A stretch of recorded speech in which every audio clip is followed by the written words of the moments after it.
오늘은 갈라디아서 5장 16절에서 26절 말씀을 가지고 그리스도 예수의 사람들이라는 제목으로 말씀의 은혜를 나누도록 하겠습니다. 갈라디아서는 바울이 갈라디아에 있는 교회들에게 보낸 편지입니다. 갈라디아서는 작은 로마서라고 불릴 만큼 신약 성경에서 복음의 핵심을 다루고 있는 아주 중요한 서신이라고 할 수 있습니다.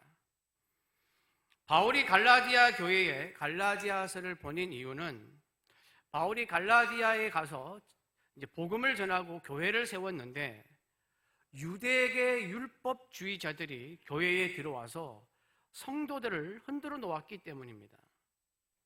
유대계 율법주의자들이 그러면 누구인가? 이 사람들은 예수 그리스도를 믿는 것만으로는 부족하다. 할례를 받아야 한다. 모세의 율법을 다 지키지 않으면 구원을 얻을 수 없다라고 주장하는 사람들이었습니다. 그리고 이 사람들은 바울이 사도라는 것도 부정했습니다. 갈라디아서 1장 6절에서 8절에 보면 이런 말씀이 있습니다. 그리스도의 은혜로 너희를 부르신 이를 이같이 속히 떠나 다른 복음을 따르는 것을 내가 이상하게 여기노라. 다른 복음은 없나니 다만 어떤 사람들이 너희를 교란하여 그리스도의 복음을 변하게 하려 합니다. 그러나 우리나 혹은 하늘로부터 온 천사라도 우리가 너희에게 전한 복음 외에 다른 복음을 전하면 저주를 받을지어다. 여기서 말하는 다른 복음이 바로 유대계 율법주의자들의 주장을 가리킵니다. 이에 바울은 정확한 성경적인 복음의 의미를 가르쳐주고 복음의 순수성을 지키고 교회를 바로잡기 위해서 아주 간절한 마음으로 갈라디아서를 썼습니다. 로마서가 복음을 차분하고 깊이 있게 설명한 그런 편지라면 갈라디아서는 복음이 흔들고 있는 교회를 향해서 아주 절박한 마음으로 쓴 편지입니다. 갈라디아 교회 성도들은 바울을 통해서 예수 그리스도의 복음이 무엇인지를 들어서 알고 있었습니다. 여러분, 예수 그리스도의 복음이 무엇입니까? 예수님께서 인류의 죄를 구원하시기 위해서 십자가에서 죽으시고 부활하셨기 때문에 사람은 율법의 행위가 아니라 예수 그리스도를 믿음으로 말미암아 구원받고 의롭다 하심을 받는다는 것입니다. 그런데 바울이 이 갈라디아 교회를 떠난 뒤에 유대계 율법주의자들이 교회 안에 들어와서는 다른 복음, 예수님을 믿는 것은 부족하다. 할례를 받아야 한다. 율법을 지켜야 한다. 그래야 하나님의 백성이 될 수 있다라고 잘못된 주장을 펼치면서 성도들의 신앙을 흔들어 놓았습니다. 여러분, 구원은 예수 그리스도 한 분만으로 이루어진다는 것을 절대로 잊어서는 안 됩니다. 예수 그리스도 외에 다른 것이 있다든지 다른 사람으로 대체한다든지 다른 방법이 있다고 말하는 것은 전부 다 잘못된 것입니다. 성경은 오직 예수 그리스도만이 우리의 구원이심을 성경 66권을 통해서 명확하게 말씀하고 있습니다. 그런데 유대계 율법주의자들의 주장은 그냥 겉으로 보면 아주 그럴싸합니다. 맞는 말 같습니다. 새로워 보이고 신선해 보이는 말 같습니다. 그러나 바울은 이 다른 복음은 예수 그리스도의 올바른 복음을 무너뜨리는 아주 심각한 문제라고 여겼습니다. 그래서 바울은 갈라디아서가 시작되는 1장에서 다른 복음은 없다고 강조하고 있습니다. 우리가 수요 MBA 때 성경을 공부하였고 또한 여러분들이 성경을 통해 알고 있는 것처럼 사람은 율법의 행위로 어렵게 되는 것이 아닙니다. 오직 예수 그리스도를 믿음으로 말미암아 의롭게 되는 것입니다. 그래서 바울은 갈라디아서 5장 1절에서 그리스도께서 우리를 자유롭게 하려고 자유를 주셨으니 그러므로 굳건하게 서서 다시는 종의 멍에를 매지 말라라고 말합니다. 이 말의 뜻은 우리는 예수 그리스도를 믿음으로 말미암아 죄에서 자유를 얻었기 때문에 율법을 지켜야 구원을 얻는다는 잘못된 주장에 종노릇하지도 말고 매여 있지도 말라는 뜻입니다. 그러면 여기서 질문이 하나 생깁니다.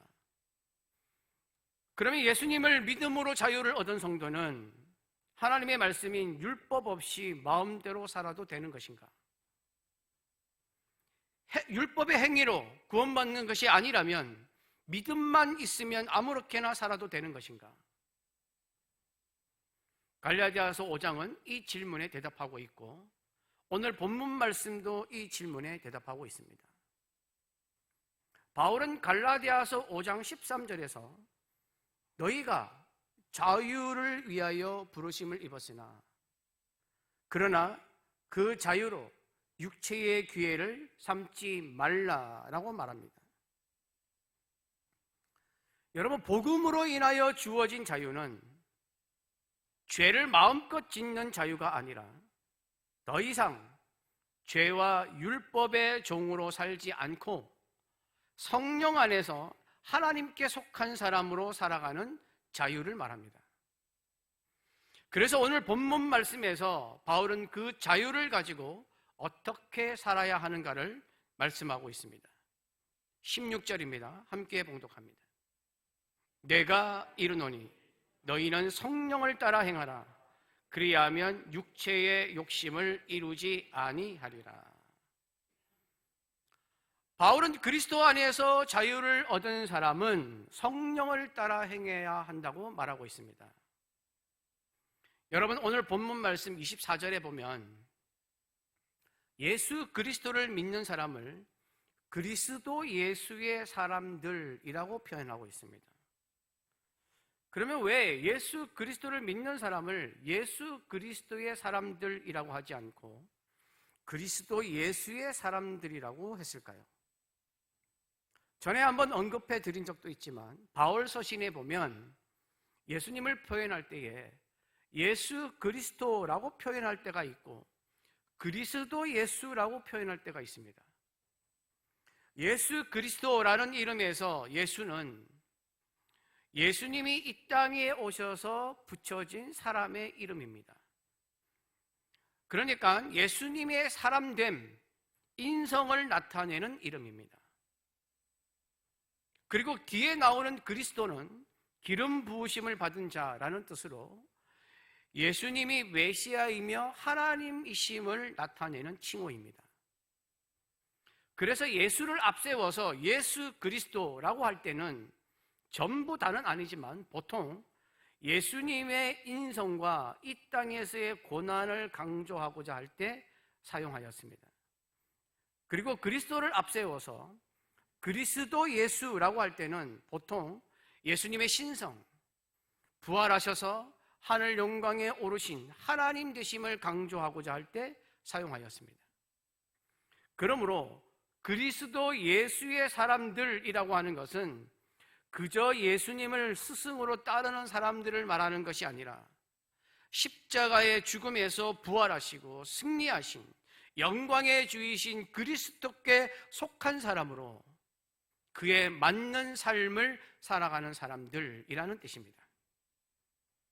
이에 그리스도 예수의 사람들은 그저 교회에 이름을 올린 사람들을 말하는 것이 아닙니다. 예배드리고 기도드리는 일반적인 종교 행위를 하는 사람을 말하는 것이 아닙니다. 그리스도 예수의 사람들은 예수님의 십자가를 믿고 따르고 속해 있는 사람들입니다. 육체의 욕심을 십자가에 못 박은 사람들입니다. 성령으로 살고 성령을 따라 사는 사람들을 말하는 것입니다. 그래서 바울은 갈라디아 교회 성도들에게 그리고 지금 우리에게 성령을 따라 행하라고 선포하고 있는 것입니다. 그러면 우리가 성령을 따라 행해야 하는 이유가 무엇입니까? 오늘 성경에 보면 육체의 욕심을 이루지 않기 위해서입니다. 여러분, 지난주에 우리가 로마서 8장 1절에서 11절 말씀을 함께 나눌 때에 우리 안에는 선과 악의 싸움, 선과 악의 영적인 싸움이 있다고 말씀을 드렸습니다. 오늘 본문 말씀도 그 부분에 대해서 말씀하고 있습니다. 17절입니다. 함께 봉독합니다. 육체의 소욕은 성령을 거스르고 성령은 육체를 거스르나니 이 둘이 서로 대적함으로 너희가 원하는 것을 하지 못하게 하려 함이니라. 바울은 성도들의 삶을, 성도들의 영적인 삶을 아주 정직하게 설명하고 있습니다. 육체의 소욕, 즉 육체의 욕심은 성령을 거스르고 성령은 육체의 욕심을 거슬러서 둘이 서로 대적하기 때문에 우리가 원하는 것을 하지 못하게 한다고 말합니다. 여기서 육체라는 말은 당신이 우리 그냥 단순히 우리의 이 신체, 우리 몸을 말하는 것이 아닙니다. 로마서 8장 1절에서 11절에 나왔던 육신이라는 말과 같은 뜻의 말입니다. 하나님을 떠난 인간의 죄악된 본성을 가진 몸, 자기 욕심으로 살려는 마음을 가진 몸, 성령의 다스림을 거부하고 죄악에 지배당하여 자기 뜻대로 하려고 하는 몸을 뜻합니다. 그러므로 육체의 욕심은 하나님을 나에게서 밀어내고 내가 주인이 되어서 하나님의 말씀이 아니라 내 욕망을 삶의 기준으로 삼고 내 감정과 충동에 따라서 살아가는 삶을 의미합니다. 그래서 바울은 그리스도 예수의 사람들은 성령을 따라야 행해야 한다고 강조하고 있습니다.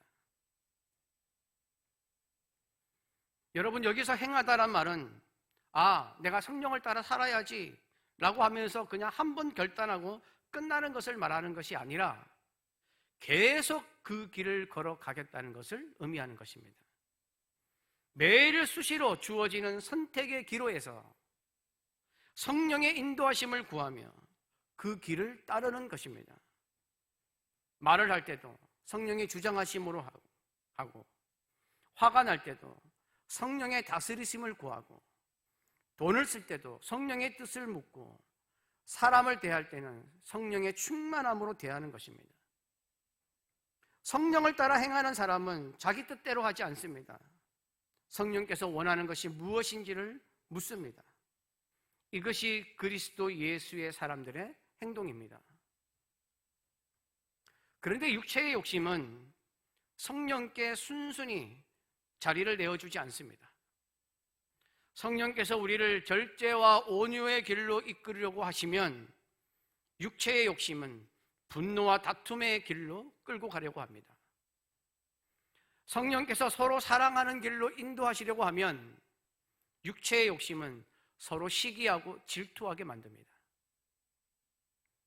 성령께서 자유를 섬김으로 사용하려고 하면 육체의 욕심은 자유를 자기 욕심의 기회로 삼으려고 합니다.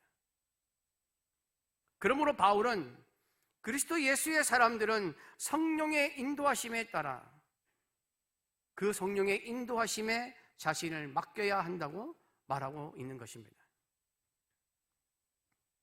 만약에 성령의 인도하심에 자기의 삶을 맡기지 못하고 육체의 욕심을 이루게 되면 어떤 일이 발생하는가? 19절에서 21절 말씀이 그것을 보여주고 있습니다. 19절에서 21절 함께 봉독합니다. 육체의 일은 분명하니 곧 음행과 더러운 것과 호색과 우상숭배와 주술과 원수 맺는 것과 분쟁과 시기와 분냄과 당짓는 것과 분열함과 이단과 투기와 술취함과 방탕함과 또 그와 같은 것들이라. 전에 너희에게 경계한 것 같이 경계하노니 이런 일을 하는 자들은 하나님의 나라를 유업으로 받지 못할 것이요. 여러분, 죄로 인하여 발생하는 세상의 악한 모습은 굉장히 다양합니다. 그런데 19절에서 21절에 나와 있는 육체의 욕심으로 인하여 발생하는 악한 모습의 목록을 보면 그 중에 15가지가 나와 있습니다. 이를 조금 자세히 들여다보면 바울이 왜 이 항목들을 선택했는지를, 나열했는지를 알 수가 있습니다. 바울이 나열한 목록을 보면 크게 세 가지의 모습을 보여주고 있습니다. 첫 번째는 욕망으로 인하여 생긴 모습입니다. 음행, 더러운 것, 호색, 술 취함, 방탕함은 자기 욕망을 절제하지 못하고 자신의 몸과 마음을 죄의 도구로 내어준 결과입니다. 두 번째는 하나님과의 관계가 무너진 모습입니다. 우상숭배, 이단, 주술, 이것들은 살아계신 하나님을 신뢰하지 않고 다른 힘을 의지하려고 하는 결과입니다. 세 번째는 공동체와의 관계가 무너진 모습입니다. 원수매점, 분쟁, 시기, 분냄, 당짓는 것, 분열, 투기, 이것은 사람과 사람 사이의 관계를 무너뜨린, 그래서 생긴 결과입니다. 이것을 보면 결국 사람의 욕망이 하나님과의 관계와 공동체와의 관계를 무너뜨린다는 것을 알 수가 있습니다. 바울은 이를 통하여 육체의 욕심이 교회 안에서 어떻게 나타나는 것을 또 보여주고 있습니다. 여러분, 육체의 욕심은 교회 밖 세상 안에서만 행해지는 것이 아닙니다. 교회 안에서도 행해집니다. 봉사라는 이름으로 서로 시기할 수도 있습니다.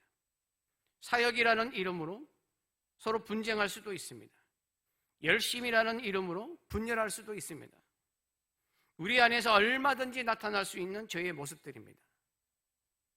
이 육체의 욕심을 이길 수 있는 것이 오늘 성경은 성령의 열매라고 말하고 있습니다.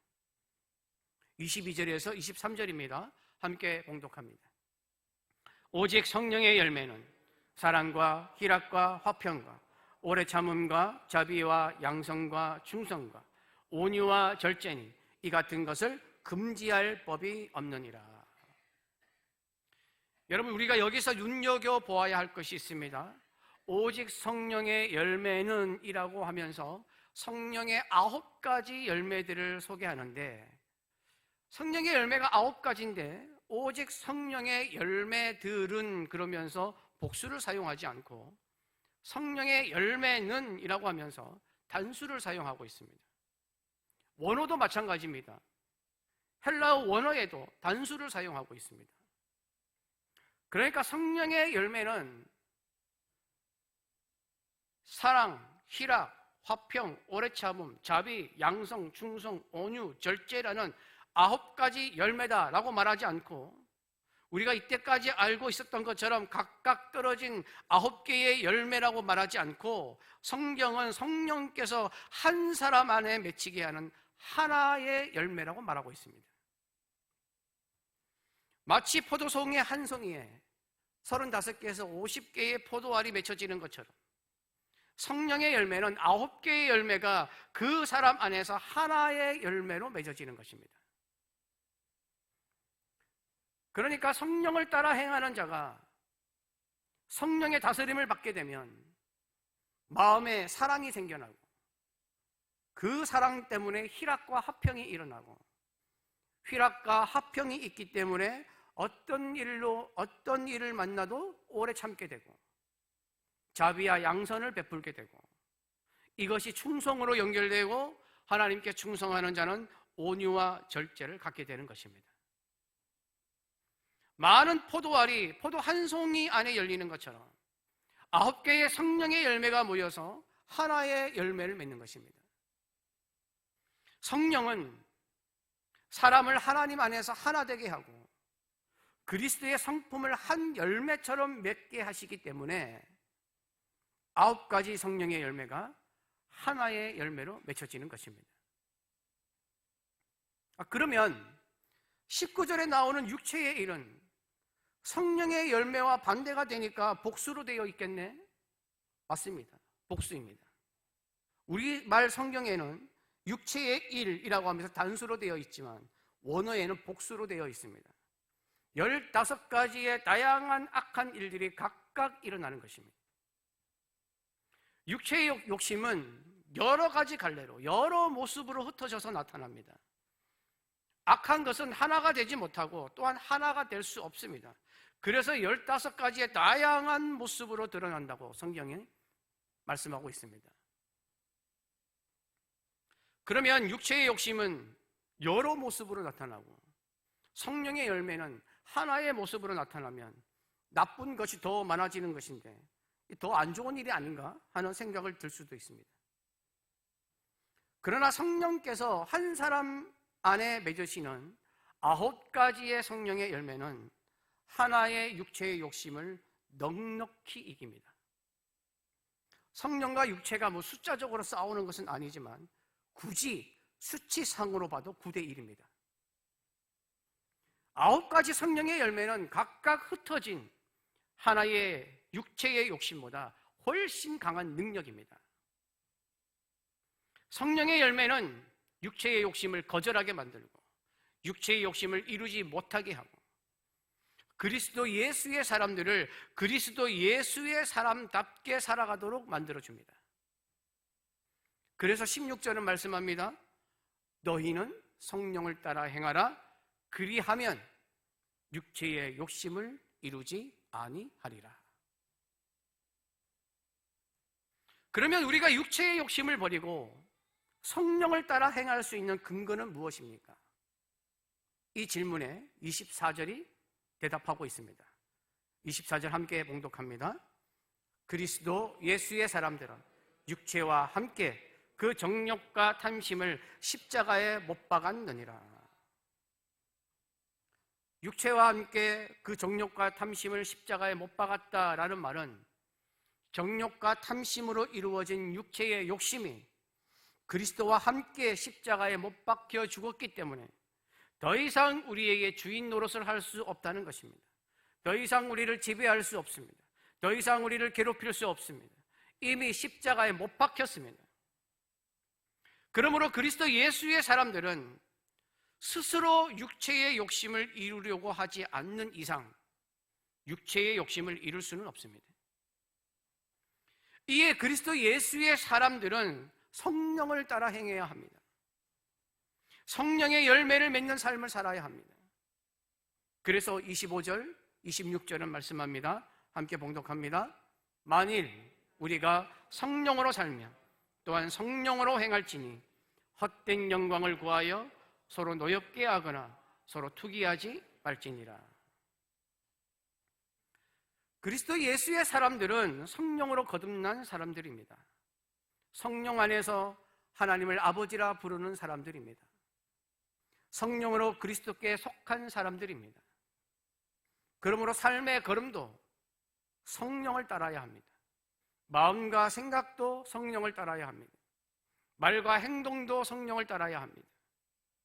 모든 삶을 통해 성령을 따라야 합니다. 성령을 따라 사는 사람은 자기 영광을 구하지 않습니다.